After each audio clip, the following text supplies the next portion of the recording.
In today's video, I'm going to show you how to find templates for CapCut 2023.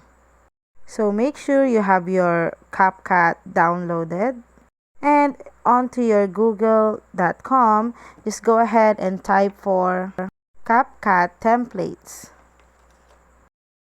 So just tap the CapCut free templates. So in this website, you can find a lot of trending CapCut templates. So just go ahead and use template in CapCut, and you'll be automatically redirected to your CapCut application. And to use this template, just go ahead and tap on Use Template.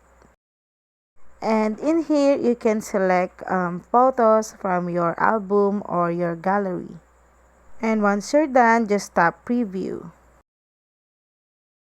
And if you're happy with the preview, you can go ahead and tap on Export.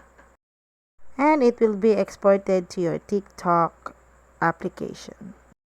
And that's it, guys. I hope you find this video helpful, and if you do, please don't forget to like and subscribe to my YouTube channel.